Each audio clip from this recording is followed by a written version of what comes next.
ब्रह्मा जी के एक मन से प्रकट हुए पुत्र हुए जिनका नाम पुलस्त ऋषि था। ये ब्रह्मा जी के मानस पुत्र में है। उनकी एक पत्नी का नाम था गौ। उनके एक पुत्र हुआ जिसका नाम वैश्रवण, जिनको कुबेर जी कहा गया। ये पुलस्त जी के अंश से प्रकट हुए श्री वैश्रवण जी हैं। ये बड़े तेजो संपन्न और शक्तिशाली थे।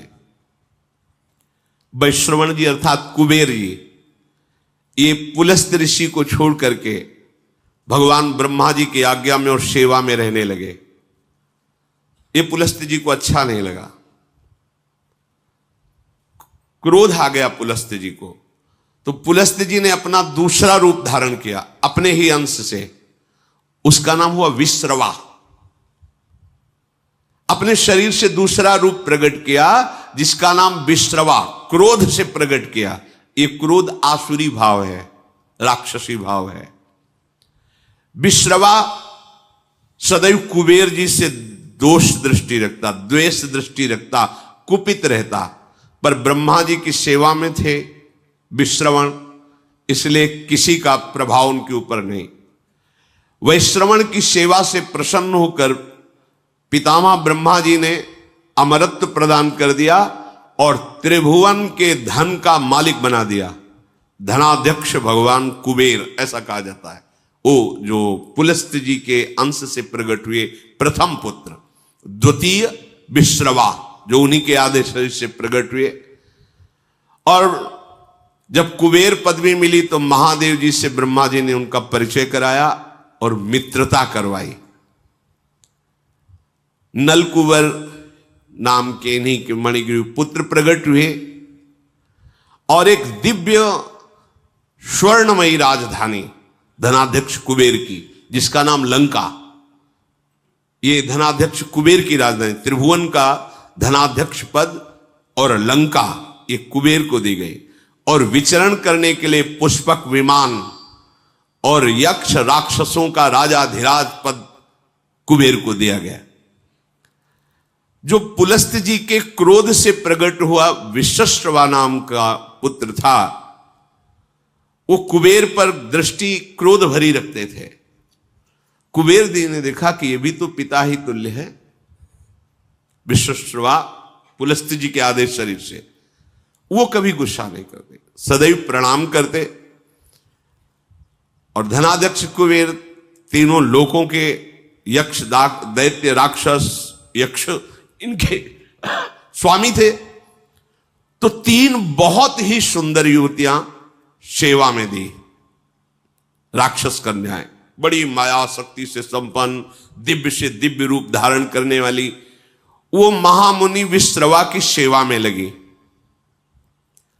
रात दिन उनकी आज्ञा में हाथ जोड़े खड़ी रहती थी। जब जो आज्ञा वैसी सेवा, नृत्य करना, गान करना, महर्षि को रिझा लिया।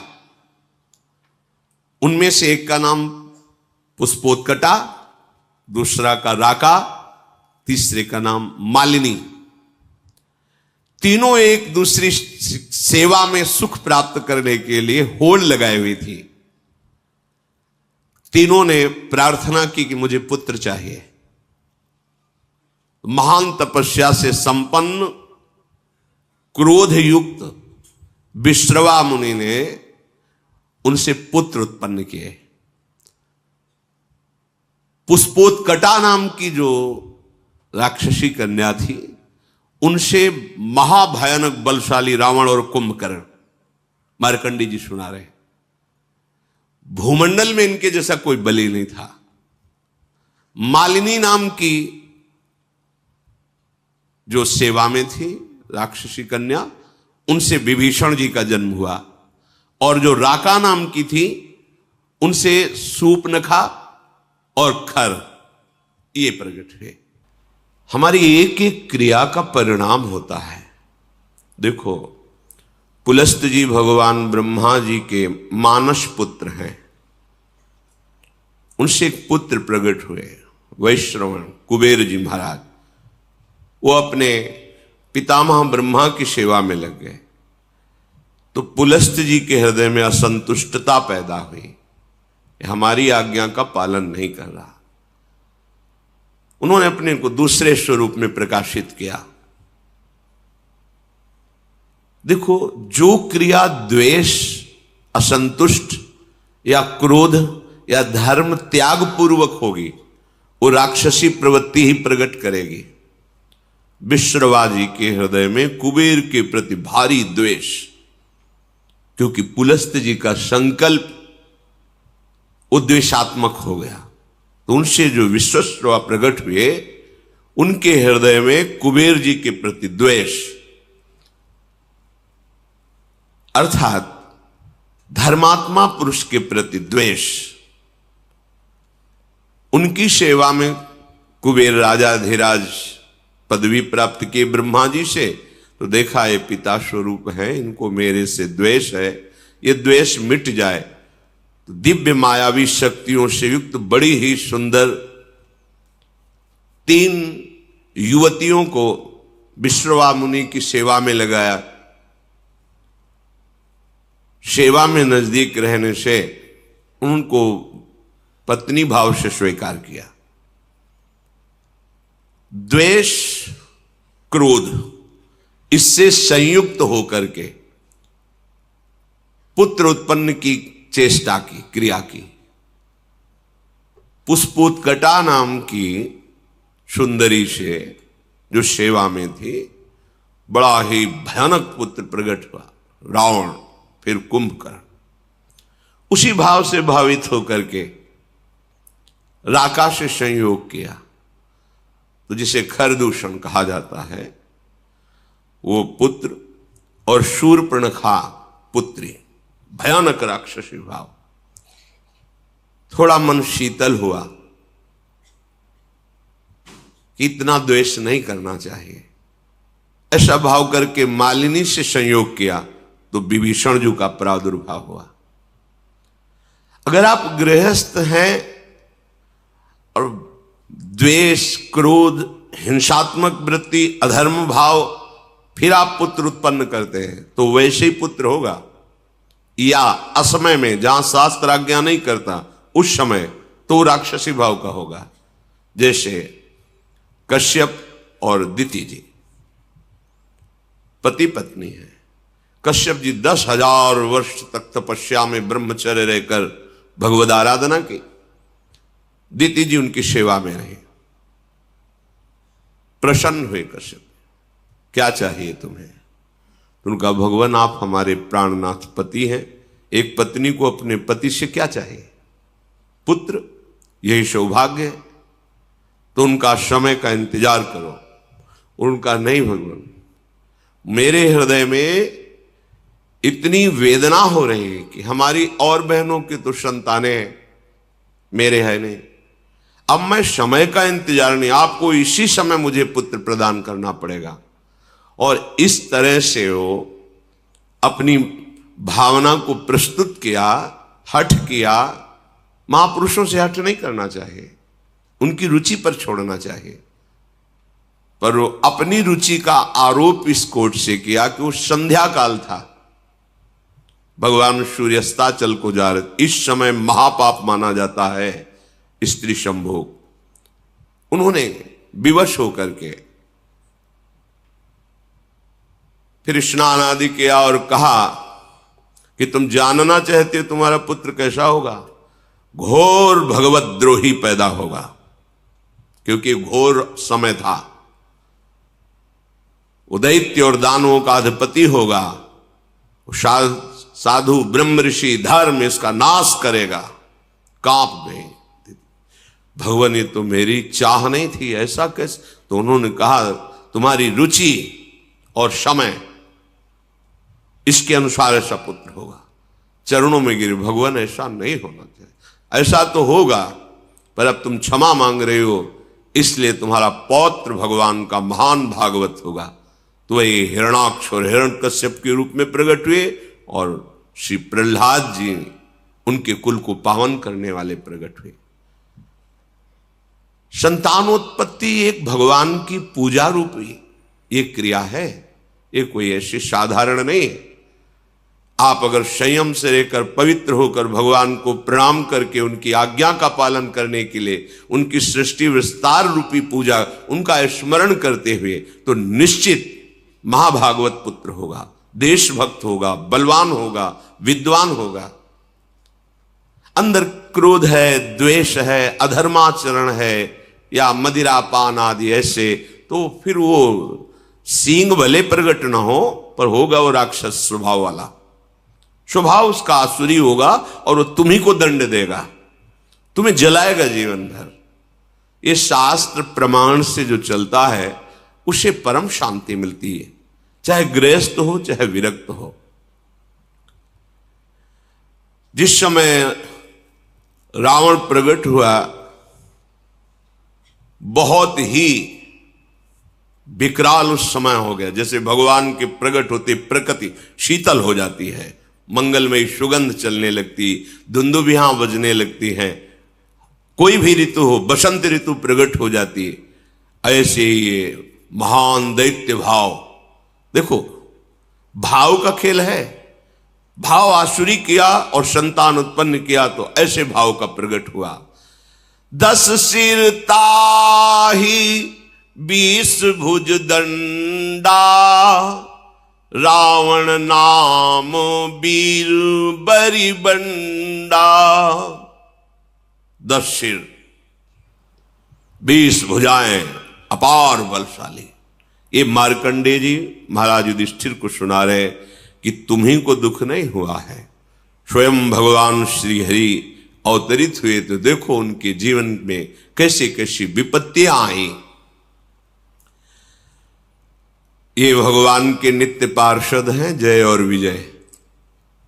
सनक सनंदन सनातन सनत कुमार को प्रवेश द्वार में ही रोक दिया, ये अपराध है, नहीं करना चाहिए था।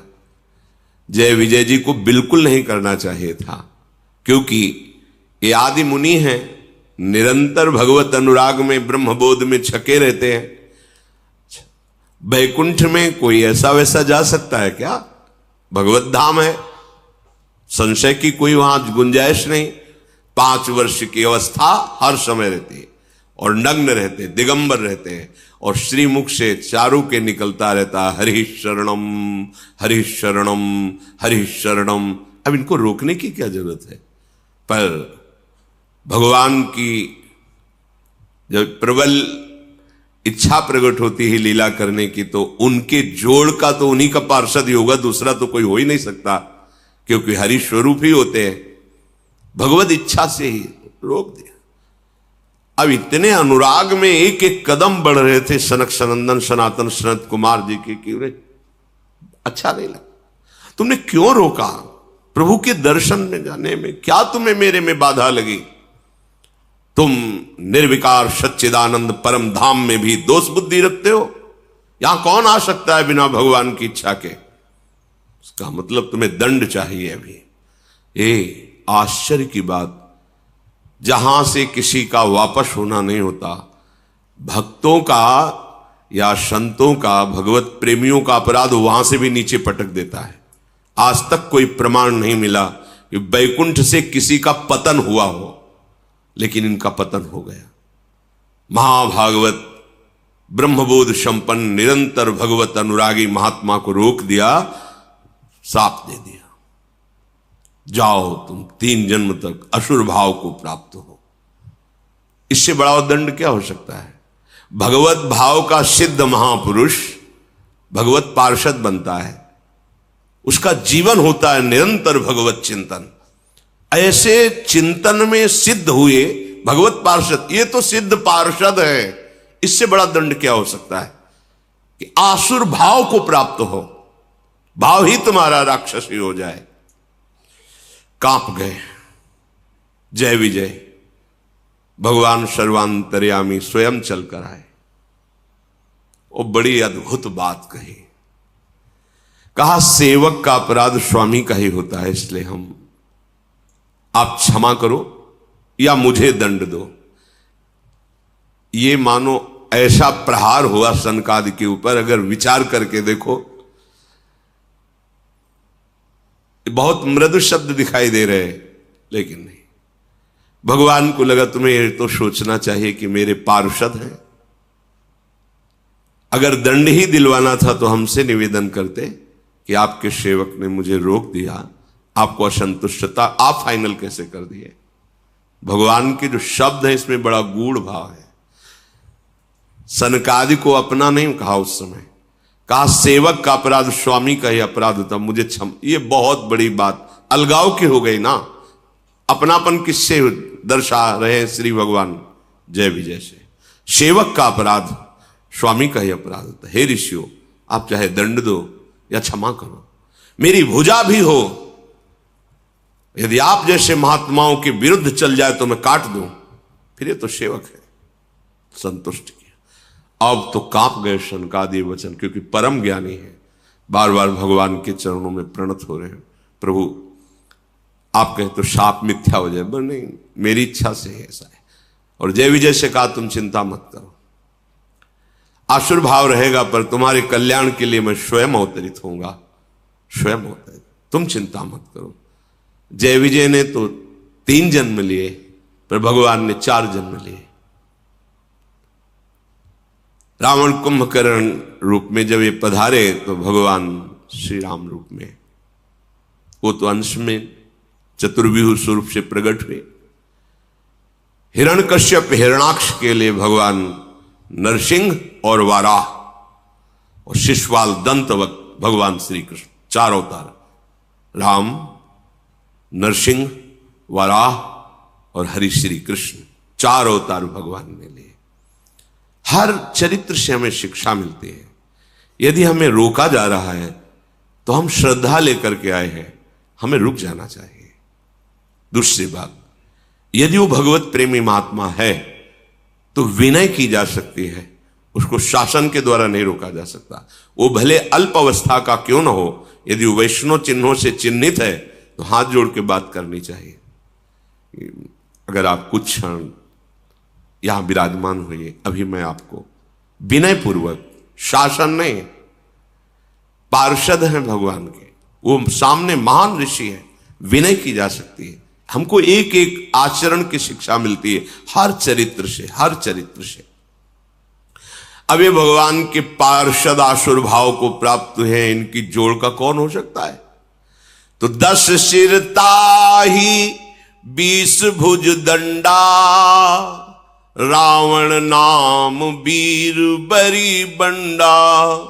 बड़ा ही प्रचंड सामर्थ्यशाली रावण, जिसके 10 सिर, और ऐसा नहीं था कि भयानक लगता हो, 10 सिर होते हुए भी बड़ा सुंदर था। भगवत पार्षद है, सुंदर था। ऐसा नहीं कि उसके देखने में कुरूपता झलकती हो, जिसके 10 खोपड़ी हो तो अलग ही नहीं लगेगा, ऐसा नहीं था। और 20 भुजा, महान बलशाली, प्रचंड शूरवीर। और दूसरा, भूप अनुज हरि मर्दन नामा, भयो सुकुंभ करन बलधामा। मानो हिमालय ही पैदा हो गया हो, पुष्पोत्कटा के गर्भ से, ऐसा विशाल काय स्वरूप। और आहार, ये छोटे मोटे निशाचरों की बात अभी आप सुनी थी। वो बक नाम का निशाचर, जो एक चक्रा नगरी में जब पांडव रुके हुए थे तो ब्राह्मण की बारी आई थी, तो वो बता रहा था 200 भैंसे, 1 छकड़ा भोजन, और 1 आदमी, जैसे हरी मिर्च 1 चाहिए तो 1 आदमी उस परिवार से जाएगा। रोज उसके लिए अलग अलग नगर से एक एक घर से जाता था। 200 भैंसे, 200 भैंसे कितने, 1 छकड़ा भोजन, और 1 आदमी हरी मिर्ची की तरह स्वाद लेने के लिए। वो आदमी खाएगा, 200 भैंसे खाएगा, 1 छकड़ा, ये उसका रोज का आहार था। ये छोटे मोटे राक्षसों की बात है। कुंभकर्ण का आहार क्या था? अनगिनती, मतलब महीनों से व्यवस्था होती थी अपराधी मनुष्यों को पकड़ के, गौ भैंसे, नाना प्रकार का आहार, ऐसे जैसे गौशाला खोली जाती ना, ऐसे उसके आहार की व्यवस्था होती। आहार कर, भयानक आहार करने वाला, मतलब विश्व को अब चाट जाए ऐसा उसका उदर, आहार करने, भयंकर बलशाली। मालिनी जी के गर्भ से प्रकट हुए महाभागवत विभीषण जी। देखो चिंतन का प्रभाव पड़ा है, अंदर चिंतन हुआ मैं द्वेष कर रहा हूं नहीं, और शांत भाव से तुष्य विभीषण जी का प्रादुर्भाव। माता पिता की वृत्ति जिस समय संतानोत्पत्ति की भावना से संयोग कर रहे हो, उसी का परिणाम संतान पर पड़ेगा। ये बहुत बड़ी पूजा है, बहुत सावधानी रखनी चाहिए। इसे ये नहीं समझना चाहिए कि हम वासना की तृप्ति के लिए ऐसा कह रहे हैं, नहीं। पहले हर महापुरुष कुछ समय तक ब्रह्मचर्य रहकर साधन करके, गुरुजनों को प्रणाम करके, दिक्पाल दिशाओं को प्रणाम करके फिर संतान उत्पत्ति हो। धीर वीर गंभीर विवेकवान ऐसे पुत्र प्रकट होते। भयो विमात्र बंधु लघुताशु, मालिनी जी के गर्भ से विभीषण जी प्रकट हुए, और राका के गर्भ से खर और शूर्पणखा। शूर्पणखा ऐसी वैसी राक्षसी नहीं थी, अगर देवलोक में चली जाए तो कोई भी देवता सामने नहीं आता था, इतनी बलवान थी, कोई साधारण राक्षसी नहीं। एक पूतना को देख लीजिए, भगवान को मारने का ठेका लेकर के गई थी और देवता भी कांपते थे उससे। ऐसे ऐसे बलवान क्या था इनमें, ये प्रकट होकर पहले तप संचय करते थे, ऐसे नहीं बलवान। एक तो जन्मे ही ऐसे बल वाले, पर इन्होंने घोर तपस्या की कि ऋषि मुनि भी आश्चर्यचकित हो गए।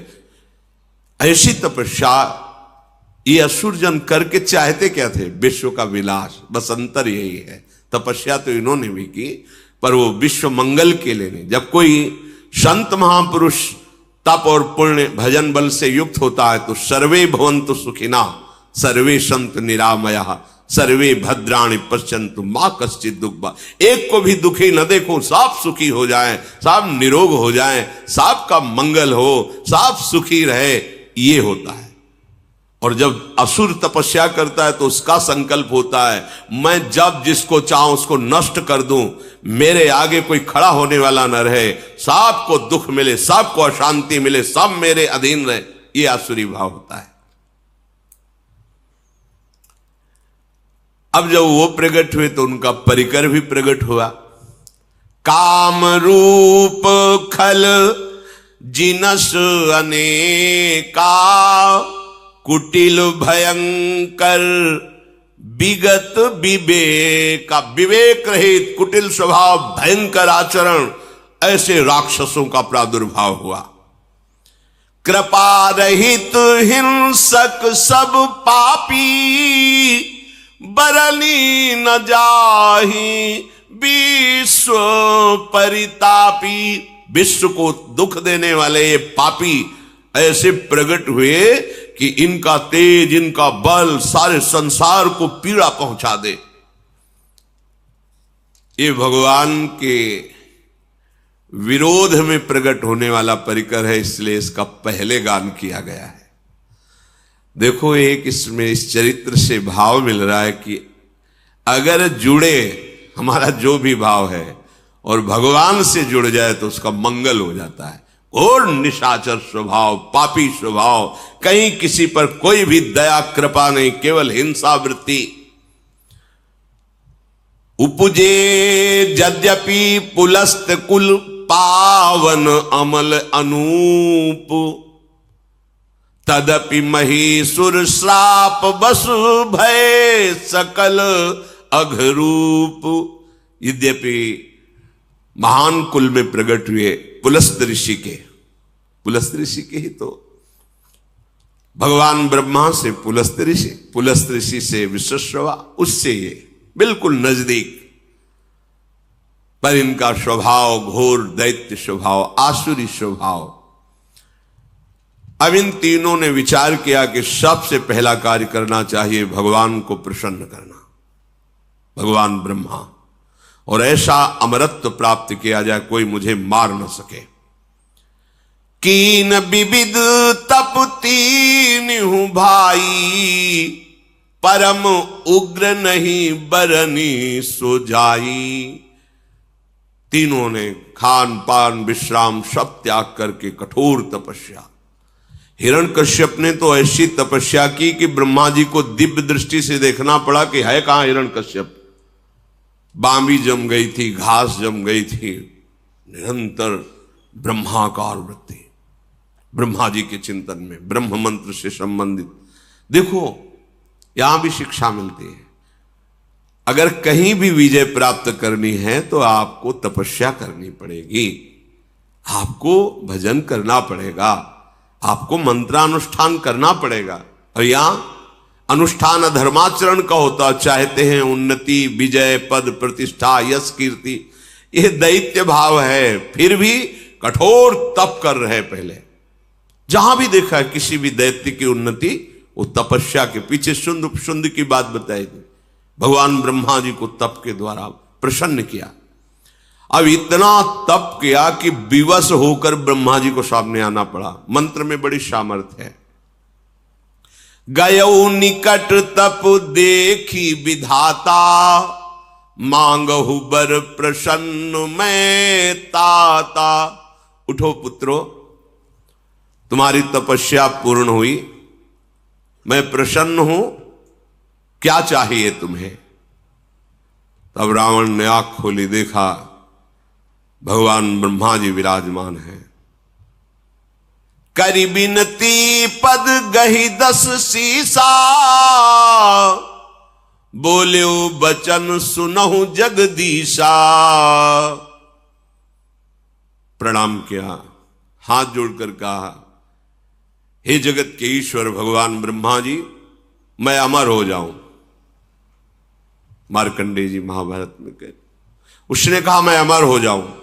उनका असंभव, यह वरदान नहीं दे सकता, क्योंकि वो मन की बात जानते थे कि आसुर भाव को प्राप्त है, अमर हो गया तो त्राहिमाम मच जाएगा।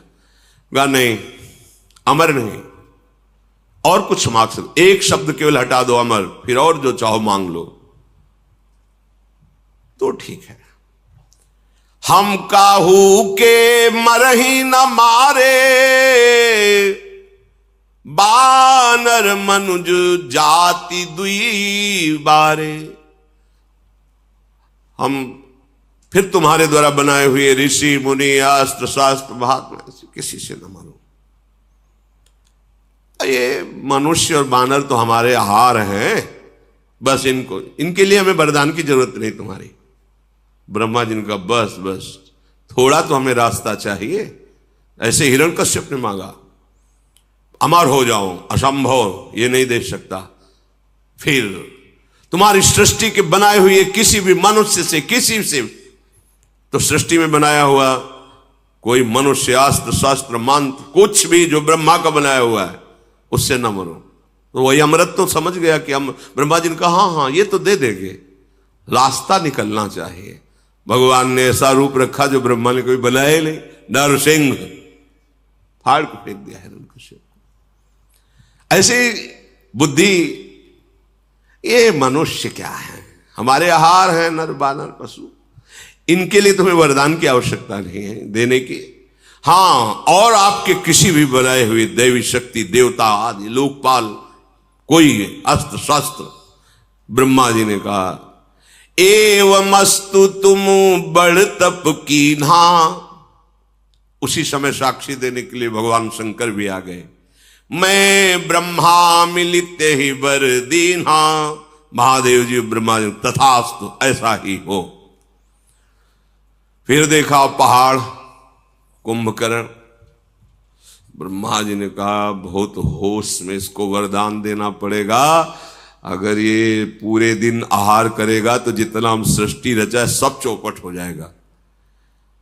पुनि प्रभु कुंभकर्ण पै गयऊ, तेहि बिलो की मन विषमय भयऊ।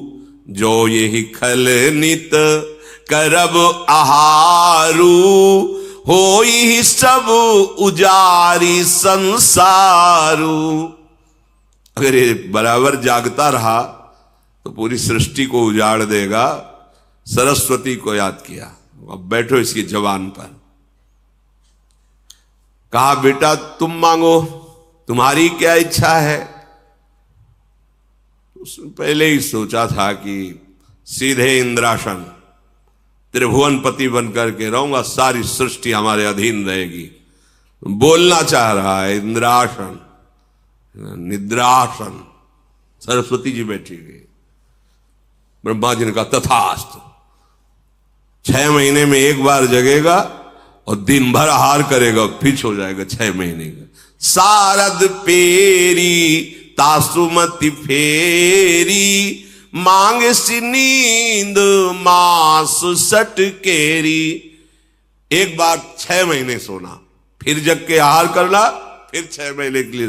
ब्रह्मा जी ने कहा तथा, यह है तपस्या का फल। उसे ज्यादातर ऐसे ही मांगते हैं कि खुद चक्क सोने को मिले, खाने को मिले। यह आसुरी स्वभाव है। अब दृष्टि पड़ी विभीषण जी पर। मार्कंडेय जी कह रहे एक पत्ता सूखा विभीषण जी रोज पाते थे और निरंतर भगवान नाम जप करते थे।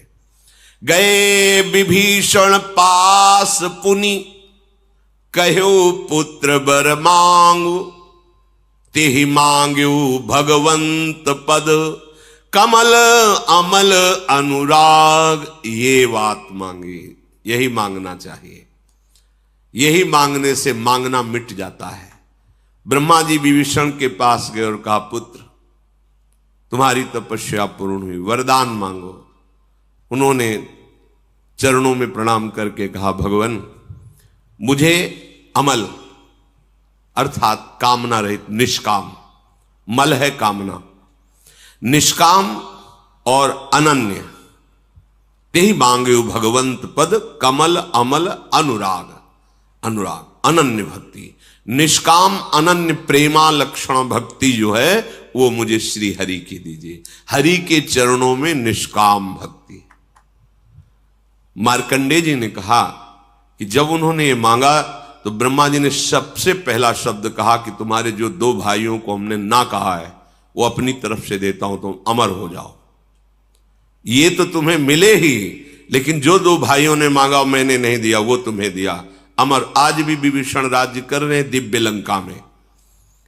पीछे चूंकि उस प्रसंग पे नहीं जाना था, तो जब दिग्विजय कर रहे थे राजसूय यज्ञ के लिए पांडव, तो उस समय घटोत्कच की पीठ में बैठकर समुद्र पार किया था। और वहां गए, जब पता चला भगवान श्री कृष्ण के भक्त हैं ये पांडव, तो विभीषण जी स्वयं उनका स्वागत किया और कहा विजय की जरूरत नहीं है, हम हार स्वीकार करते हैं, आपकी विजय। प्रणाम करके कहा था नहीं, हम आपको परास्त करने नहीं, आपका आशीर्वाद लेने आए। विभीषण जी अब भी विराजमान है लंकाधिपति के रूप में। जब सृष्टि समिटेगी तो साकेत धाम जाकर सदैव भगवान के, ये है भगवान की भक्ति का प्रताप।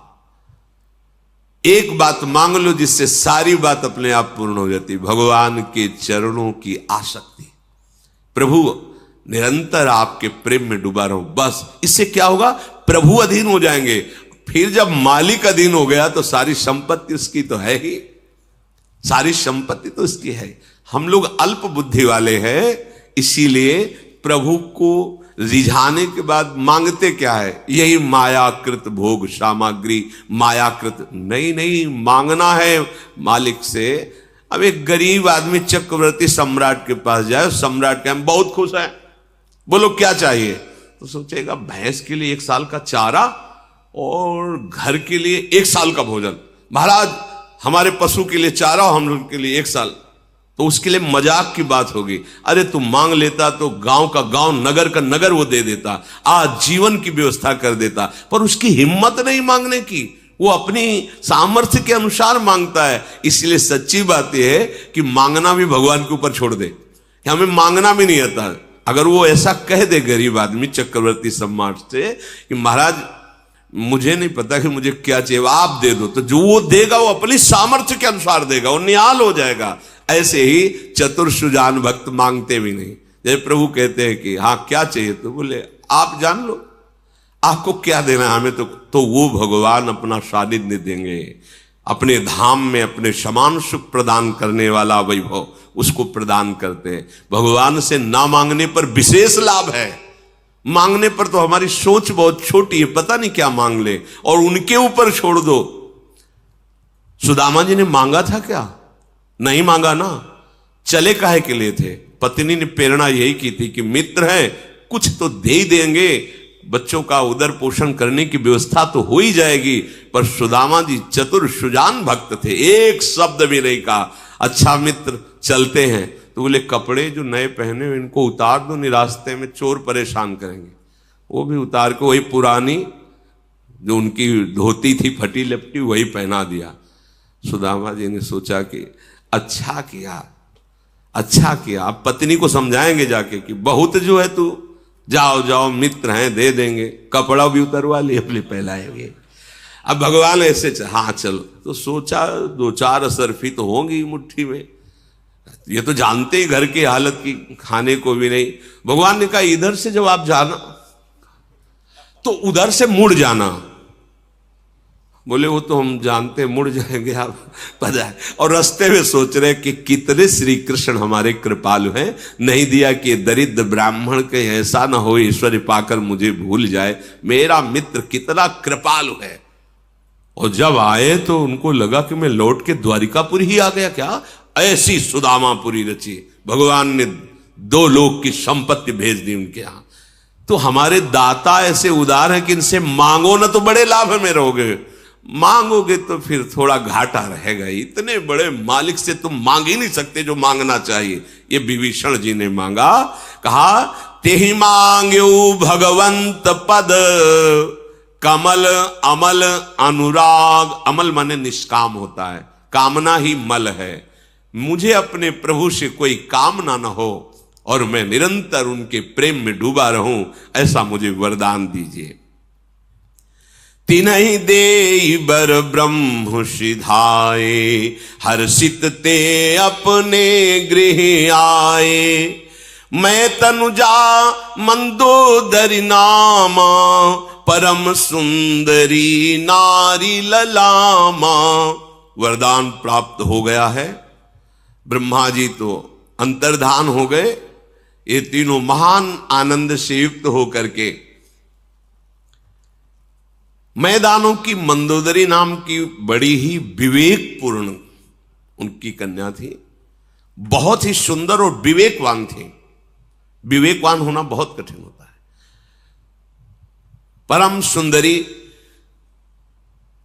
रावण ने मैदानों को आदेश किया अपनी कन्या से मेरा ये सौभाग्य, जगह जगह पर सावधान करती, प्रीतम आप गलत कर रहे हैं, बार बार वो मानता नहीं था।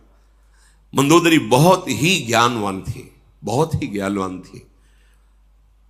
अंतिम समय तक भगवान की महिमा सुनाती रही। आप समझिए प्रभु, आप जिनसे वैर कर रहे हैं वो कौन, पर वो भी अपनी निष्ठा में था। उसका द्वेष भाव भगवान से, लीला करने का वादा है तो इतना भी श्रद्धा कभी प्रकट नहीं किया।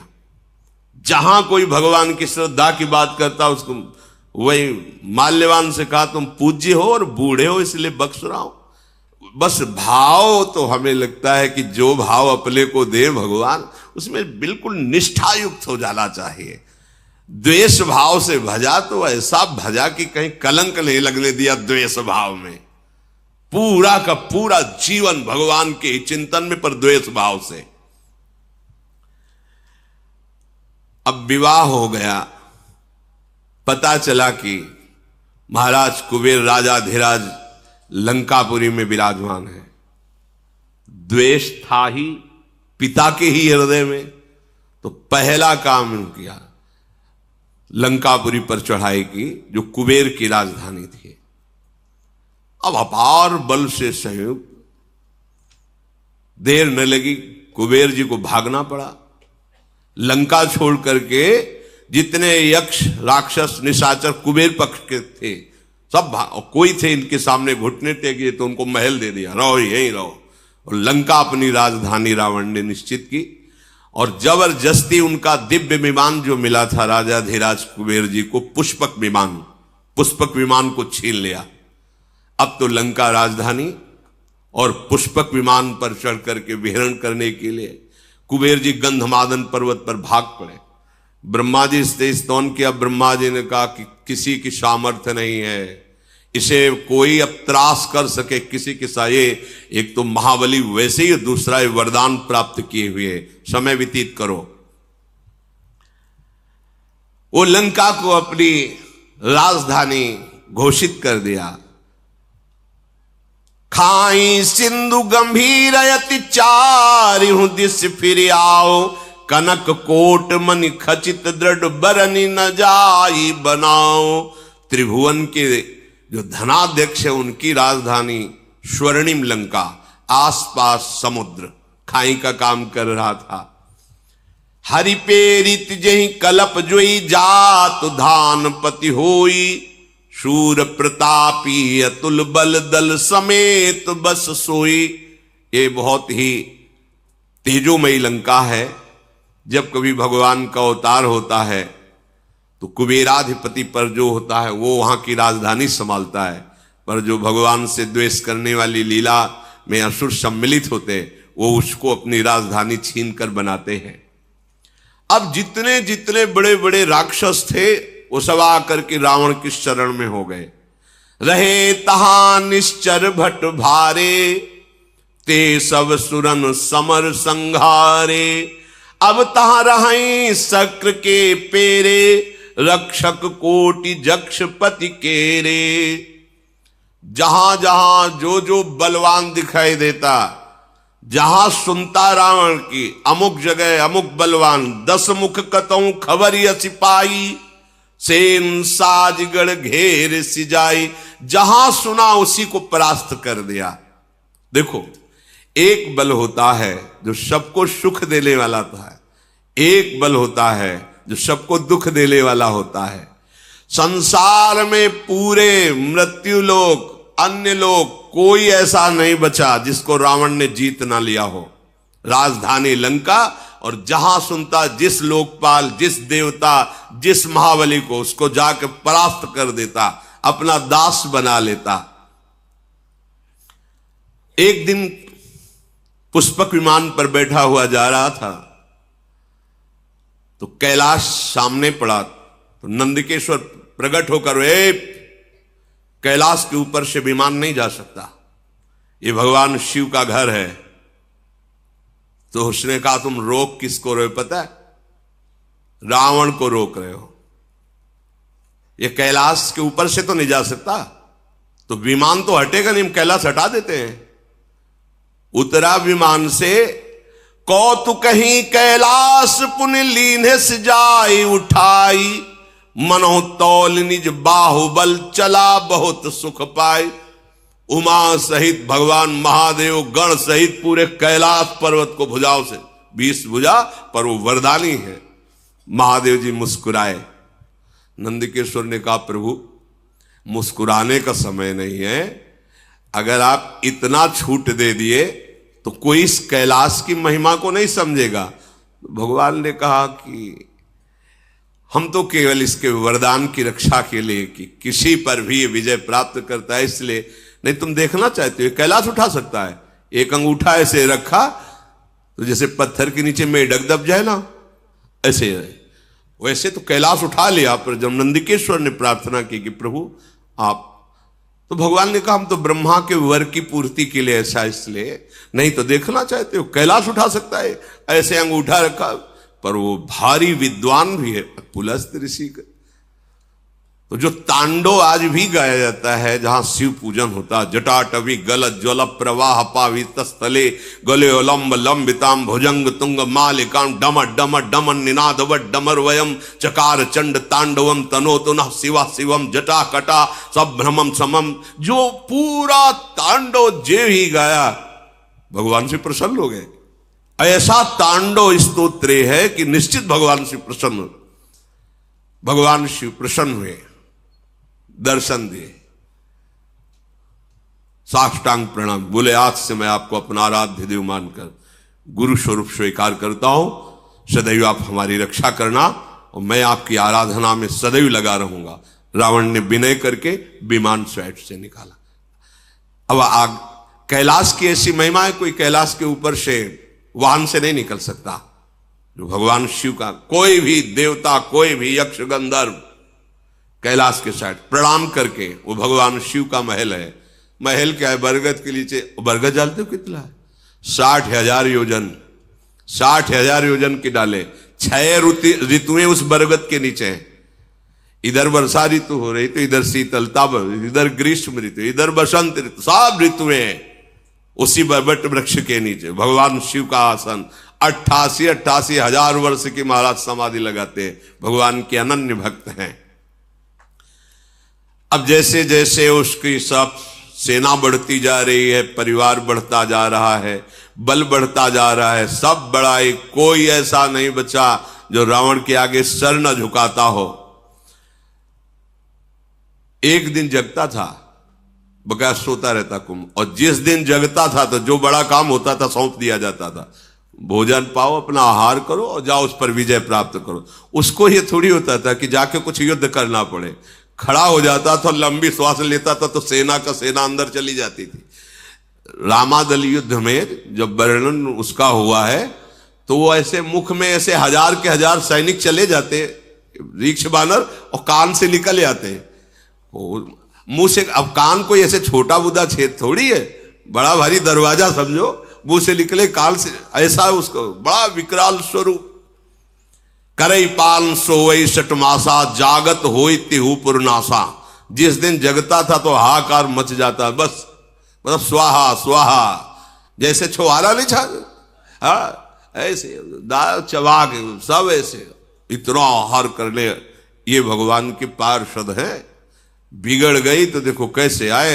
इसलिए एक अपराध ऐसा है, वैष्णव अपराध, संत अपराध, गुरु अपराध, ये किसी को नहीं बख्शता है। भगवत धाम से भी वापस ला दिया, ये बड़े आश्चर्य की बात। अगर ये प्रतिदिन आहार करता तो विश्व में कोई नहीं बचता। इसके बल की कोई माप नहीं है, कुंभकर्ण के बल की कोई माप नहीं कि इतना बलवान है वो। अब रावण के पुत्र प्रकट हुआ, ज्येष्ठ पुत्र वारिदनाद अर्थात मेघनाद। ये ऐसा योद्धा है कि अकेले स्वर्ग में जाकर देवराज इंद्र को, जैसे कोई चिड़िया को पिंजड़े में बंद करके लाए, वैसे दशानन के सामने डाल दिया कर देवराज इंद्र को परास्त करके मेघनाद में। जिसका बेटा ऐसा बलवान, खुद बलवान, भाई ऐसा बलवान, सैनिक उसके ऐसे बलवान, और उसके अहंकार का ठिकाना रहेगा क्या? काम रूप जा नहीं सब माया, सपन जिन के धर्म न दाया। स्वप्न में भी न धर्म है न दया है, ऐसे ये कामना के आसक्त राक्षस जन। इन सब को देखकर रावण बड़ा प्रसन्न हुआ और बुलाया कि आज मैं सभा में देखना चाहता हूं अपने समस्त वीरों को। देखा एक से एक नरांतक, एक से एक महान बलवान दैत्य, बहुत प्रसन्न हुआ। अपना परिवार, अपनी सेना, अपना बल देख करके सेन बिलो की सहज अभिमानी, बोला बचन क्रोध मदशानी। सुनहु सकल रज नीचर जूथा, हमरे बैरी विविध बरू था। ते सन्मुख नहीं करही लड़ाई, देखी सबल रिपु जाहि पराई। समस्त सभासदों, परिवार के जनों, सुनो, मेरा आदेश है। मेरा एक दुश्मन जो कभी मेरे सामने नहीं आता, वो हरि। वो छुप करके हमारा शत्रुओं का विनाश कर सकता है। दूसरा हमारा दुश्मन त्रिभुवन में नहीं कोई जिसको हम परास्त न कर दें। वो कहां रहता है, कैसे, कोई नहीं जानता, वेद भी नहीं जानते, और वो बहुत बलवान है और मेरा दुश्मन है। अब उसका कैसे नाश किया जाए, इस पर विचार किया जाए। तिन कर मरण एक विधि होई, कहूं बुझाई सुनो अब सोई। एक उपाय मेरी समझ में आया है कि उनका कैसे हम अपने वश में कर सकते हैं, उनको कैसे परास्त कर सकते हैं। अविनाशी भगवान के लिए भी वचन बोल रहा, कैसे उनको मार सकते हैं। बोले एक उपाय है, जितने नाम जप करने वाले भक्त हैं, जितने साधु महात्मा ऋषि मुनि हैं, ये सब उनके प्राण हैं। समझो, रावण भी समझ रहा है, ये उनके प्राण हैं। जहां यज्ञ होती है, भगवत चर्चा होती है, नाम जप, नाम कीर्तन होता है, उसी से ये पुष्ट होता है। जैसे देवता स्वाहा से पुष्ट होते हैं, ऐसे ही हरि उसी से पुष्ट होता है। हाहाकार मचाने का आदेश किया। कोई भी देवता, कोई भी हो, वो हमसे विजय नहीं पा, एक ही केवल हरि। यही है बुद्धि की विपरीत दशा। जिस जिसको जो जो आदेश किया, फिर स्वयं उठाई गदा और चला तो चलत दसानन डोलत अवनी, गर्जत गर्भ श्रवही सुनी रवनी। जब हाथ में गदा लेकर के चला तो पृथ्वी कांपने लगी, ऐसा बलशाली। दहाड़ मारता तो गर्भपात हो जाता है, उसकी दहाड़ में इतना भय है। जब सुना बड़े बड़े लोकपालों ने कि रावण पधार रहा है, तो रावण आवत सुने सकोहा, देवन तके मेरु गिरि खोहा। कोई गुफा में छुप गया छोड़ के, कोई पर्वत में, कोई जंगल में, भाग पड़े लोक के लोग खाली। वरुण लोक भुजा ठोक दी तो वरुण लोक में कोई नहीं। जिस जिस लोक में गया वह खाली ही पाया, कोई सामने नहीं पाया। और अहंकार बड़ा। दिक्पालन के लोक सुहाए, सुने सकल दसानन। एक भी नहीं मिला कोई लोकपाल, जहां गर्जना करता कोई वहां लोक में दिखाई नहीं देता। सुन लो, भगवत विमुख कितना भी बलवान और तपस्वी हो, कभी शांति और सुख को प्राप्त नहीं हो। इनसे बड़ा कोई बलवान होगा क्या? पुनि पुनि सिंहनाद करी भारी, दे देवतन गारी पचारी। जिस लोक में जाए गाली देता, अशुद्ध शब्द बोलता, कोई सामने नहीं, सब खाली। रन मद मत फिरई जग धावा, प्रतिभट खोजत कतहु न पावा। कोई युद्ध करने के लिए तैयार नहीं, जहां जाता है सब खाली हो जाता है। रवि शशि पवन वरुण धन धारी, अग्नि काल जम सब अधिकारी। देखो इतना बड़ा बलवान रावण जब सूर्यलोक, चंद्रलोक, वायुलोक, वरुण लोक, कुबेर लोक, अग्नि काल यमराज सबको अपने अधीन कर लिया, क्योंकि कोई मार नहीं सकता। भगवान ब्रह्मा जी का वरदान, किन्नर सिद्ध मनुज सुर नागा, हठ सब ही के पंथ लागा। ब्रह्म सृष्टि जहां लघु तनुधारी, 10 मुख बस बरती नर नारी। जितना ब्रह्मा का रचा हुआ है, कोई भी ऐसा नहीं जो रावण के अधीन न हो, रो न रहा हो। इसीलिए इसका नाम रावण पड़ा, सबको रुलाने वाला। भुजबल विश्व बस्य करी, राखे को न स्वतंत्र। मंडलीक मनि रावण राज करई, निज मंत्र अपनी इच्छा के अनुसार।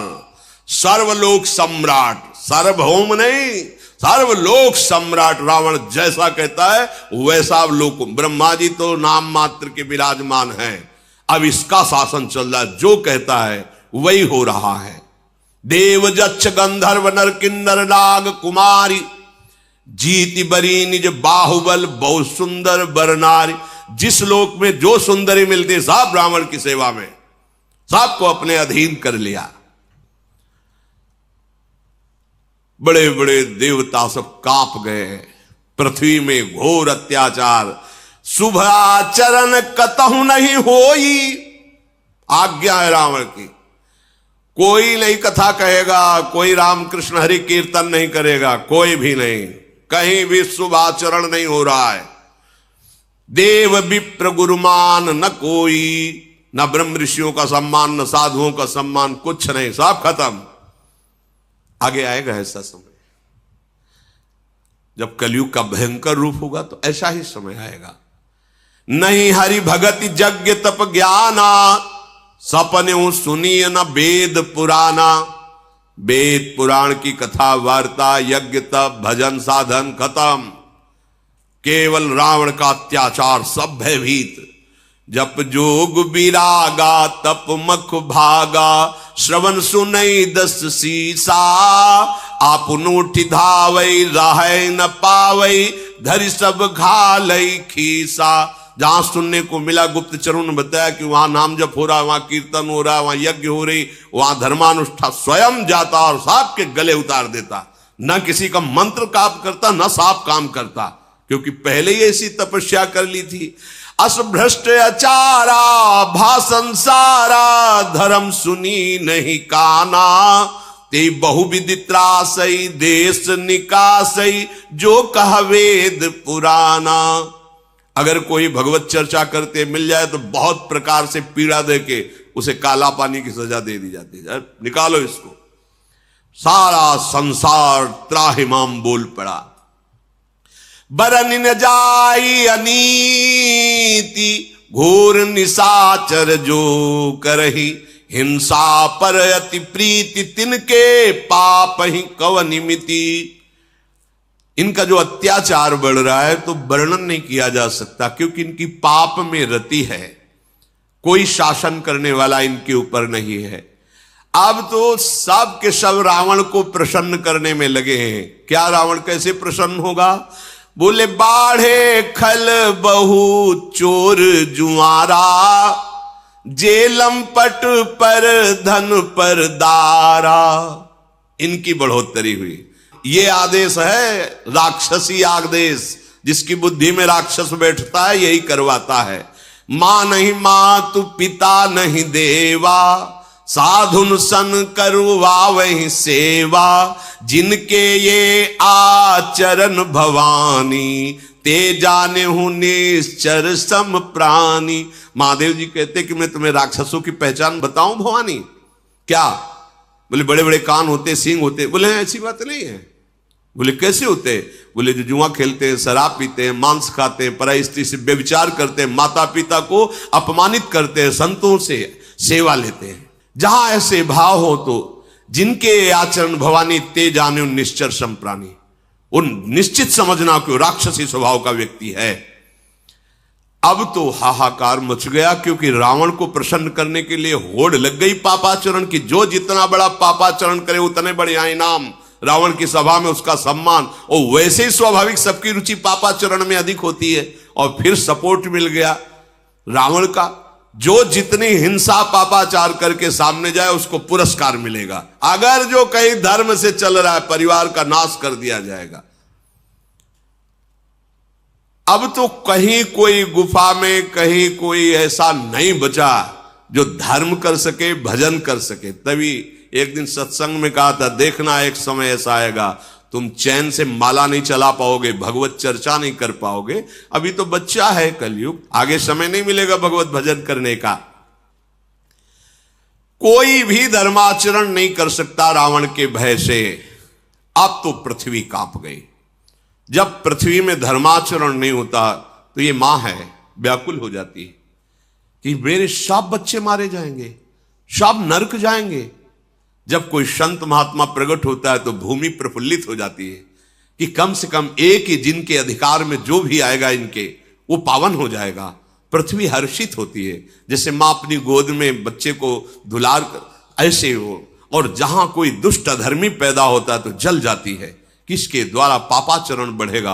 अब तो पापाचरण ही पापाचरण हो रहा है। कोई भी ऐसा नहीं बच रहा जो रावण की प्रसन्नता के लिए पापाचरण ना करे। एक ही रास्ता पृथ्वी को सूझा कि जिन्होंने वरदान दिया उन्हीं के पास चला जाए, ब्रह्मा जी के पास। तो दया का, करुणा का पात्र है गाय। सबको सेवा करनी, चरणों में प्रणाम करना, ये हमारे शास्त्र। गौ में समस्त धर्म वास करते हैं, समस्त देवता वास करते हैं, ऐसी बड़ी। तो गाय का रूप पृथ्वी ने धारण किया। जो माता भूमि है, इन्होंने गाय का रूप धारण किया और हृदय में विचार करके समस्त ऋषियों को लेकर के, जो गुप्त रूप से इधर उधर जो नजर में नहीं थे रावण के, सबसे कहा कि एक ही उपाय है, भगवान ब्रह्मा जी कुछ कर सकते हैं, चलो हम उन्हीं के पास चलते हैं। तो सुर मुनि गंधर्वा मिलकर शर्बा गे बिरंच के लोका, संग गोतनुधारी भूमि बिचारी परम विकल भय शोका। ब्रह्मा सब जाना मन अनुमाना, मोर कछु न बसाई। जा करिते दासी सो अविनाशी, हमरे उतोर सहाई। देवता मुनि गंधर्व ऋषि और गौ रूप धारण करके भूमि ब्रह्मलोक में गए और सबने रो करके कहा कि प्रभु आप जान रहे हैं क्या दुर्दशा हो रही है? तो उन्होंने कहा मुझे सब कुछ पता है, पर अब मेरी सामर्थ्य नहीं कि मैं कुछ भी सुधार कर सकूं।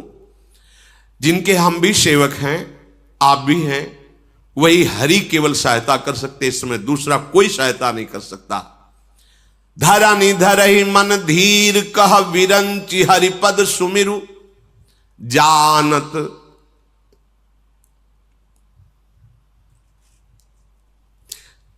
जानत जन की पीर प्रभु भंजहि दारुण विपति। अपने भक्तों के मन की बात जानने वाले केवल प्रभु हैं, इसीलिए अपने मन की बात केवल प्रभु से करनी चाहिए। कोई नहीं त्रिभुवन में जो सहयोग दे सके, समझिए, कोई त्रिभुवन में नहीं। जानत जन की पीर, अपने भक्त के हृदय की बात एक एक प्रभु जानते हैं। अगर आपको लगता है मुझे कहना है तो केवल प्रभु से कहिए, कोई तुम्हारी सहायता नहीं कर सकता। सब एक सीमित सहयोगी हैं, असीम सहयोग देने वाले केवल श्री भगवान श्री हरि हैं। भगवान ब्रह्मा जी ने कहा सब लोग धैर्य धारण करो, जिनके हम सेवक हैं उन भगवान श्री हरि से प्रार्थना की जाए, वही हमारी रक्षा कर सकते हैं। तो बैठे सुर सब करहि विचारा, कहां पाई प्रभु करिए पुकारा। ऋषि मुनि देवता ब्रह्मा जी सब विचार कर रहे कि कहां प्रभु मिलेंगे, कैसे जाकर उनके चरण पकड़कर प्रार्थना करें, हम सबको कहां चलना चाहिए। तो किसी ने सलाह किया कि भगवान सुनते हैं क्षीर सागर में है, तो किसी ने कहा कि भगवान वैकुंठ में है। पुर वैकुंठ जान कहा कोई, को कहा पय निधि बस प्रभु सोई। जाके हृदय भगत जस प्रीति, प्रभु ताहा प्रगट सदा तेहि रीति। हे उमा, कोई कहता चलो बैकुंठ चलते हैं, तो ब्रह्मा जी से कहा हम सबकी सामर्थ्य तो नहीं वहां प्रवेश पावे, आप ही ले चलो। तो किसी ने कहा नहीं, क्षीर समुद्र चलते, क्षीरशाही भगवान शेषशैया पर विराजमान, वहां प्रार्थना कर। तो वहां भी सबकी पहुंच कैसी होगी, जिसके हृदय में जैसी भावना थी वैसे प्रकट करते। तो भगवान शिव कहते कि मैं भी उसी सभा में था, तो ते ही समाज गिरजा मैं रहूं, अवसर पाई बचन एक कहूं। हरि व्यापक सर्वत्र समाना, प्रेम ते प्रगट हो ही मैं जाना। देश काल दिशि विदिशहु माही, कहु सो कहा जहां प्रभु नाही। भगवान शिव ने कहा अवसर मिलने पर हमने कहा देखो आप सब लोग निराश मत हो, कहीं नहीं जाना प्रभु के लिए, कोई ऐसी जगह नहीं जहां मेरा प्रभु विराजमान न हो। शिव यही परम बोध है, यही परम ज्ञान है, कहीं नहीं जाना। समान रूप जैसे बैकुंठ में विराजमान है, क्षीर समुद्र में, ऐसे एक एक कण में विराजमान है। हरि व्यापक सर्वत्र समाना, तो कैसे पाऊं, बोले प्रेम से प्रगट होई मैं जाना। मैंने ऐसा जाना है, अनुभव किया है कि जहां प्रेम से पुकारा जाए वहीं प्रभु प्रकट हो जाते हैं। कोई देश, कोई काल, कोई दिशा, कोई स्थान ऐसा विशेष नहीं कि वहां प्रभु मिलेंगे या नहीं। जहां हो, जिस समय हो, जैसे हो, प्रभु हैं, तुम्हारे समीप है, केवल तुम्हारी बात पहुंच जाए। कैसे बात पहुंचती? प्रेम कनेक्शन से, दूसरे से नहीं। प्रभु से बात करने का 2.5 अक्षर प्रेम के पढ़े सो पंडित होए, ये 2.5 अक्षर जागृत हो जाए प्रेम, तो बोलो या ना बोलो वो एक एक बात उत्तर मिलेगी, एक एक बात वो सुन रहे हैं। प्रभु प्रेम से प्रकट होते हैं। ये बात सुनते ही सबका हृदय आनंदित हो गया। हां, ये परम सत्य बात है। मोर बचन सबके मन माना, साधु साधु करी ब्रह्म बखाना। ब्रह्मा जी कहने लगे साधुवाद साधुवाद, धन्य है, बिल्कुल परम सत्य बात ऐसी, कहीं जाने की जरूरत नहीं है, यही हम सब प्रेम से पुकारते हैं, प्रभु प्रकट हो जाएंगे। सबने अपने मन को एकाग्र किया। सबके आंखों में आंसू हैं और हृदय भयभीत है रावण के अत्याचार से, क्योंकि धर्म की हानि हो रही है। कहीं भी कोई भजन निर्भय होकर, निशंक होकर नहीं कर सकता। इसलिए सब ऋषि मुनि भूमि सब अश्रु पुलकित होकर भगवान की विनय कर रहे हैं। जय जय सुर नायक जन सुखदायक, प्रणत पाल भगवंता गोदिज हितकारी। जय असुरारी सिंधु सुता प्रिय कंता, पालन सुर धरनी अद्भुत करनी। मरम न जाने कोई जो सहज कृपाला, दीन दयाला करो अनुग्रह सोई।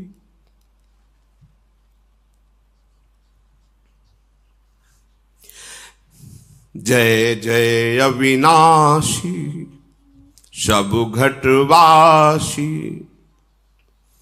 व्यापक परमानंदा।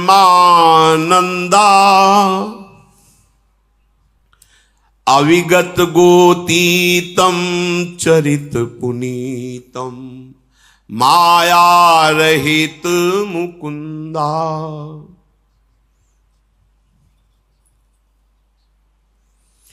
जेहि लागी विरागी अति अनुरागी, विगत मोह मुनि वृंदा।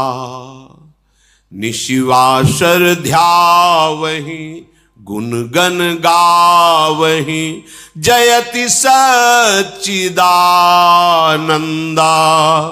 जेहि सृष्टि उपाई त्रिविध बनाई, संग सहाय न दूजा। सो करो अघारी चिंत हमारी, जानी भगति न पूजा। जो भव भय भंजन मुनि मन रंजन गंजन।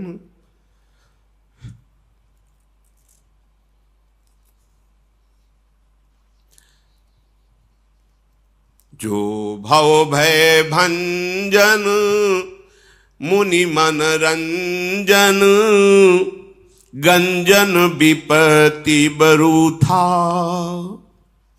मन बच क्रम बानी छाड़ी सयानी, शरण सकल सुरजू था।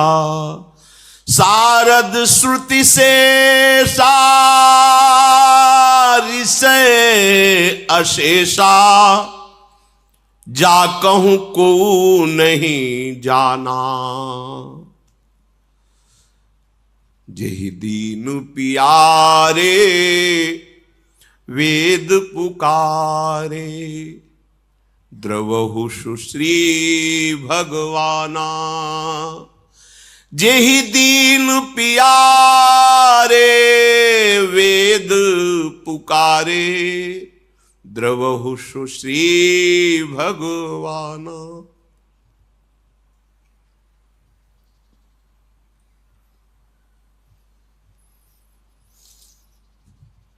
भव बारिधि मंदर सब विधि सुंदर, गुण मंदिर सुख पुंजा। मुनि सिद्ध सकल सुर परम भयातुर, नमत नाथ पद कंजा।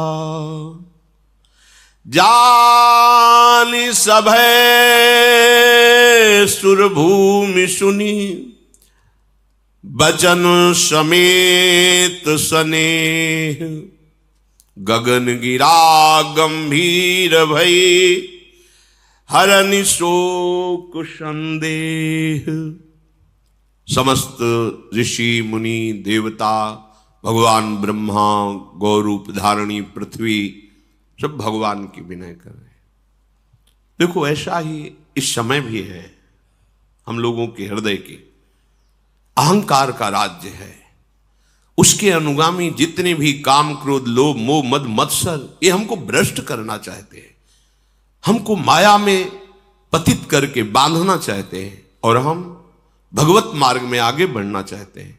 तो एक ही उपाय है, कोई सहयोगी नहीं, कोई सहयोगी, एकमात्र उपाय प्राणाराध्य श्री युगल सरकार है। इसीलिए कहते हैं हमारे साधन भी श्यामा श्याम है, हमारे साध्य भी श्यामा श्याम है। यदि हम एकमात्र केवल उन्हीं की पुकार करें तो हमें संशय नहीं है, हम कैसे भी हों वो हमारी पुकार उन तक पहुंचेगी, और उन तक पुकार पहुंचने का मतलब हमारा काम बन गया। आप कोई परास्त नहीं कर सकता। ये हृदय में विश्वास कर लो कि कहीं भी ठौर नहीं, एकमात्र प्रभु के चरणारविंद के बिना। ये अहंकार इतना रावण की तरह बलवान है कि रुलाता रहता है, ये ऐसे आचरण कराता रहता है, ऐसे बंधन प्रदान कर, ऐसी बुद्धि भ्रष्ट कर देता है, जिससे हम महान विपत्ति में फंस जाते हैं, दुख में फंस जाते हैं, कहीं सुख का लेश नहीं होता। नाना प्रकार के जो दंड मिलते हैं, देहाभिमान के कारण भ्रमित होकर हमसे जो भूल हो जाती, गलती हो जाती, पापाचरण हो जाते, एकमात्र सुधरने का उपाय है हरि शरणम। ऐसे करुणा निधान भगवान हैं जो क्षमा कर देंगे, उन्हीं की क्षमा से हमारी विजय होगी। हम में कोई सामर्थ्य नहीं कि हम सुखी हो जाएं, एकमात्र सुख सिंधु भगवान की कृपा कोर ही हमें सुखी कर सकती, दूसरा उपाय नहीं। ये कम नहीं है अहंकार, इसको रावण से कम मत समझना। ये बहुत बलवान है, बहुत बलवान है। ये भगवान को भी गाली दिला देता है। देखो ना अहंकार की भाषा, वही अहंकार बोल रहा है चढ़ करके राक्षसी भाषा, जो न भगवान को मानते हैं, न ग्रंथ को मानते हैं, न धर्म को मानते हैं। कौन है? वही बोल रहा है, अहंकार बोल रहा है। क्या उन्हीं के बल से बलवान होकर तुम बोल रहे हो? अगर वो अपनी वायु को रोक ले तो 1 सेकंड में मर जा। वो अपने पूरे विधान तेरे सुख के लिए फैलाए हुए हैं और तू उन्हीं को गाली दे रहा है। उन्हीं की भूमि में खड़ा, धस जाए तो अभी मिट्टी में मिल जाए। तो उन्हीं की वायु से जीवित, उन्हीं के जल से जीवित है, उन्हीं के आकाश में अवकाश है, उन्हीं के तेज से तू शक्तिवान हो रहा है। उन्हीं का बल, उन्हीं का मैं ही तेरे अंदर अहंकार बन करके बोल रहा है। तू समझ नहीं रहा, उनके सिवा तेरी सत्ता ही नहीं है। हे देवताओं के स्वामी, सेवकों को सुख देने वाले, जन सुखदायक, हे शरणागत की रक्षा करने वाले प्रभु, आपकी जय हो, जय हो। गौ ब्राह्मण ऋषि मुनि देवता धर्म, ये सब आपके चरण आश्रित हैं। प्रभु महालक्ष्मी भी आपके चरणों को सहलाती रहती हैं। आपने जिन जिन को आदेश किया है कि वो इस पृथ्वी की सेवा करें, अमुक अमुक पदों पर बैठ करके, प्रभु वो आपकी दी हुई सामर्थ्य, अर्थात बड़े बड़े लोकपाल जो ईश्वर कोटि की सामर्थ्य रखते हैं, वो आपके ही सामर्थ्य से है। हे कृपालु, आपका स्वभाव ही है दीनों पर दया करना। आप हम पर कृपा करें, इस समय भारी विपत्ति पे हैं। हे अविनाशी, हे सबके हृदय में निवास करने वाले सर्वव्यापक परमानंद स्वरूप, हे अज्ञेय इंद्रियों से परे, हे पावन चरित्र करने वाले प्रभु, माया से रहित मुकुंद, मोक्ष प्रदान करने वाले प्रभु, आपकी जय हो, जय हो। लोक परलोक सब भोगों से विरक्त होकर के जो आपका निरंतर भजन करते हुए अनुराग में डूबे हुए हैं, उनको महान दुख दिया जा रहा है। प्रभु जो दिन रात आपके गुणों का गान करते हैं, आपका ध्यान करते हैं, हे सच्चिदानंद प्रभु, आपकी जय हो। जिन्होंने किसी का सहयोग लिए बिना एक क्षण में पूरी सृष्टि की रचना कर दी, जिन्होंने ब्रह्मा विष्णु शिव रूप धारण कर सृष्टि का सृजन पालन संहार किए, नाथ वो आप ही हो। हे हरि, आप हमारी सुध लो। हमें ना भक्ति आती है, ना आपकी पूजा आती है, हमें ये भी पता नहीं कि कैसे आपको रिझाऊं। अपने शरणागतों के जन्म मृत्यु का नाश करने वाले, मुनियों के मन को आनंद देने वाले, विपत्तियों के समूह को नष्ट कर देने वाले, मन वचन कर्म से चतुराई छोड़कर हम आपकी शरण में हैं। प्रभु हम शरणागत हैं।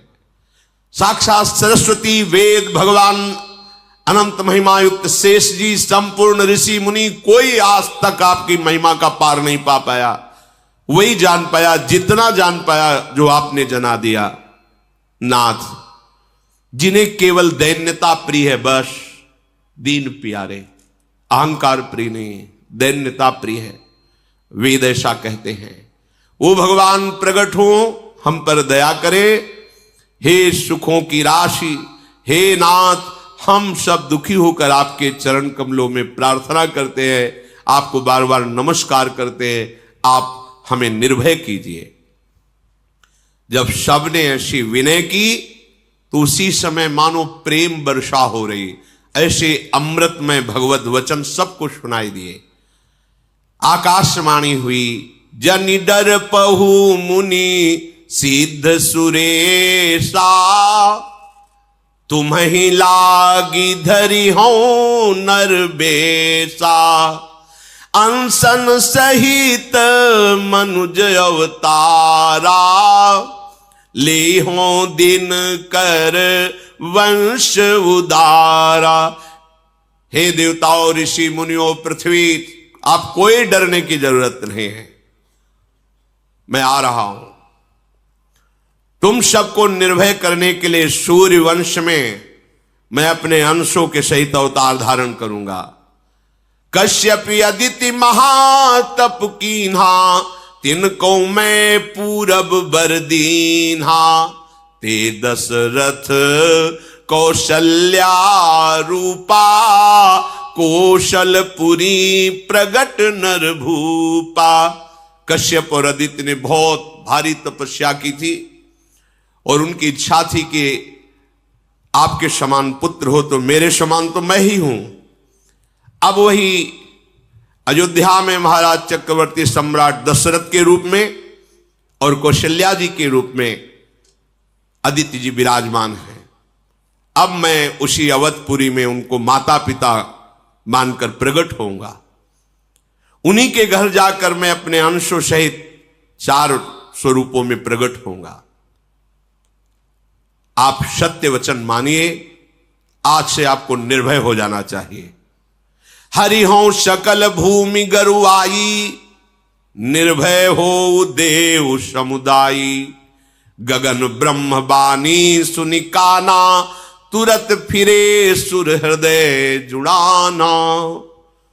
मैं पृथ्वी का भार हरण करने के लिए आ रहा हूं, निर्भय हो जाओ, अब ये कुछ नहीं बिगाड़ पाएगा तुम्हारा। जब ऐसी गंभीर आकाशवाणी, तो सब जिधर से आकाशवाणी हो रही थी उस दिशा को प्रणाम करके आनंदित हो गए। ब्रह्मा जी ने पृथ्वी से कहा, बिल्कुल तुम्हारे आंसू अब नहीं निकलने चाहिए। ये मां है पृथ्वी, ये चैतन्य है, इसे जड़ मत समझो। जैसे मां की गोद में शौच लघु शंका करते हैं तो मां मुझे दंड थोड़ी देती। कितना हम अत्याचार करते हैं गोद में। ये धरती मां है, ये भूमि मां है।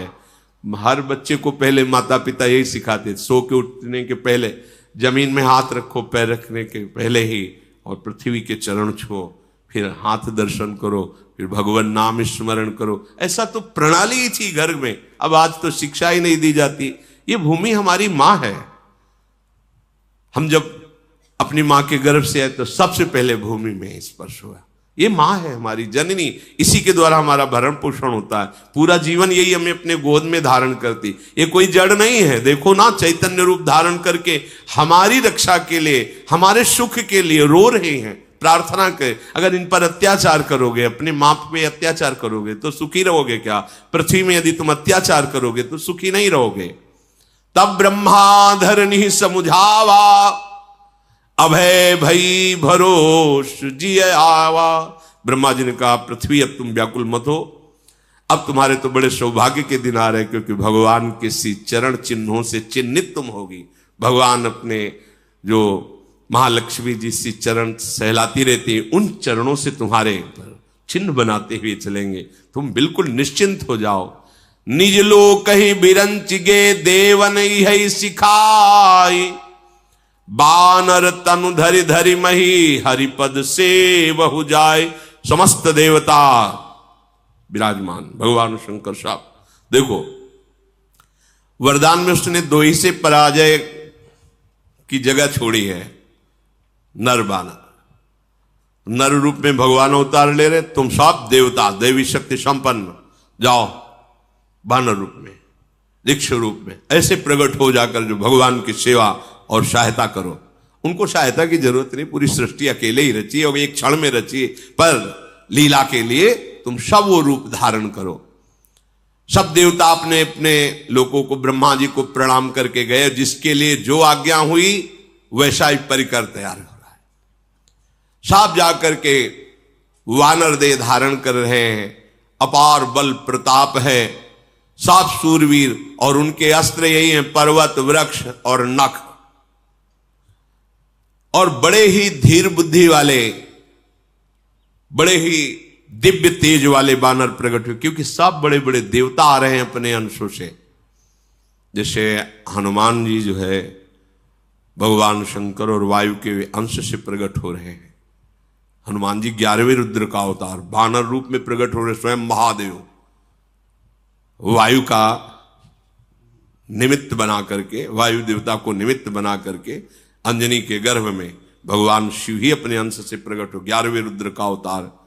जैसे भगवान सूर्य के अंश से सुग्रीव बाली, ऐसे बड़े बड़े देवताओं के अंश से प्रकट होकर के सब गुफाओं में, पर्वतों में, जंगलों में रह रहे हैं, इंतजार कर रहे हैं जब भगवान आएंगे तो उनकी सेवा का अवसर मिलेगा। इधर अयोध्या में चक्रवर्ती सम्राट महाराज दशरथ का एक छत्र राज्य, बड़े बड़े राजा कर देते हैं आकर के, वो निरंतर भगवान श्री सारंग धनुष धारण करने वाले हरि की आराधना में मगन रहते हैं। दशरथ जी, कौशल्या जी, कैकेयी जी, सुमित्रा जी, ये 3 प्रिय रानियां हैं जो सदैव दशरथ जी की सेवा में रहती। एक बार दशरथ जी ने मन में विचार किया, इतना बड़ा सम्राट पद सब कुछ, लेकिन हमारे पुत्र नहीं है। एक बार भूपति मन माही, भय गलानि मोरे सुत नाही। गुरु गृह गयऊ तुरत महिपाला, चरण लागी करी विनय विशाला। हर एक चरित्र में शिक्षा है, जब मन में कोई भी ग्लानि हो तो तत्काल सदगुरुदेव से मिलना चाहिए। तत्काल को जब वो कृपा करें उनसे मिलने का अवसर होना, और मिलकर के अपने हृदय की ग्लानि उनके सामने रख देनी चाहिए। अगर प्रगट में नहीं मिल रहे तो आपके पास छवि है, साक्षात मानो और विनय करके देखो, अगर दूर ना हो जाए। ये पद्धति है, जहां मन तुम्हारा ग्लानि कर रहा हो किसी कामना से, तो गुरुदेव की छवि तो सबके पास रहती है। यह हम अनुभव की भी बात कर रहे हैं। प्रगट में हम नए अवसर नहीं मिल रहा कहने का, जैसे हमारे गुरुदेव को गंभीर स्वभाव में हर समय श्री जी की सेवा में, आंतरिक सेवा में डूबे रहते हैं, तो साक्षात भावना मानकर उनकी छवि करो, उत्तर मिल जाएगा, तत्काल निवारण हो जाएगा। गुरु तत्व रूप से तुम्हारे हृदय में विराजमान, कोई कण नहीं, अखंड मंडलाकारम व्याप्तमेन चराचरम। उस समय भगवान वशिष्ठ जी के पास महाराज दशरथ जी गए, चरणों में पड़ करके कहा, मुझे बहुत ग्लानि हो रही है, इतना वैभव, इतना सुख, एक भी हमारे संतान नहीं। पूरा जीवन हो गया हरि की आराधना करते हुए, सारंग पाणी भगवान श्री हरि। वशिष्ठ जी ध्यानस्थ हुए, ध्यान में उनके एकदम जो आकाशवाणी हुई थी वो गूंज गई। उन्होंने कहा, आप तुम्हें चिंता नहीं करनी, धरहु धीर होई है सुतचारी, त्रिभुवन विदित भगत भयहारी। मुझे संकेत मिल गया, एक पुत्र नहीं, तुम्हारे 4 पुत्र होंगे, और वो पुत्र कौन है? भक्तों के भय का हरण करने वाले स्वयं भगवान 4 रूप से अवतरित होने वाले हैं। आनंद मगन हो गए दशरथ जी। श्रृंगी ऋषि वशिष्ठ बुलावा, पुत्र काम शुभ यज्ञ करावा, भगत सहित मुनि आहुति दीन्हा, प्रगटे अग्नि चारु कर। तत्काल ही वशिष्ठ जी ने ऋष्य श्रृंग ऋषि, जिनका पीछे चरित्र आपने सुना, बहुत ही महाबलशाली महात्मा है, बुलाया। और कहा महाराज मुझे भगवान का संकेत हुआ है, पुत्रष्टि यज्ञ कराई जाए, भगवान अपने अंश रूप से अवतरित होने वाले हैं। भक्ति सहित आहुतियां दी गई। जब यज्ञ पूर्ण हुई तो स्वयं अग्निदेवता प्रकट हुए और हाथ में वो हविष्यान्न लिए, खीर लिए हुए थे कटोरे में। जो वशिष्ठ कछु हृदय विचारा, सकल काज हुआ सिद्ध तुम्हारा। ये हवि बांट देहु नृप जाई, जथा जोग जेहि भाग बनाई। जो तो आपने वशिष्ठ जी से विनय की थी और वशिष्ठ जी ने जो भगवत संकेत के द्वारा कहा था, बिल्कुल सिद्ध बात है, तुम्हारा कार्य सिद्ध हुआ। ये खीर लो और खीर अपनी पत्नियों में बांट दो, अवश्य पुत्र प्रकट होगा 4 रूपों में। ऐसा कहकर भगवान अग्निदेव अंतर्धान हो गए। दशरथ जी फूले नहीं समा रहे, जिसकी ऐसी मंगलमयी स्थिति के भगवान स्वयं अवतरित होने वाले हैं। सबसे पहले महारानी पद पर विराजमान कौशल्या जी हैं, उनको बुलाया और खीर का आधा भाग उनको दिया। फिर आधे के 2 भाग किए, 1 भाग कैकेयी जी को और शेष जो बचा उसके फिर 2 भाग करके प्रदान किए सुमित्रा जी को। लक्ष्मण शत्रुघ्न, सुमित्रा जी से, कैकेयी जी से भरत जी और कौशल्या जी से स्वयं भगवान श्री राम के रूप में हरि का प्रादुर्भाव हुआ। शेष चर्चा आगे। श्री राधा वल्लभ।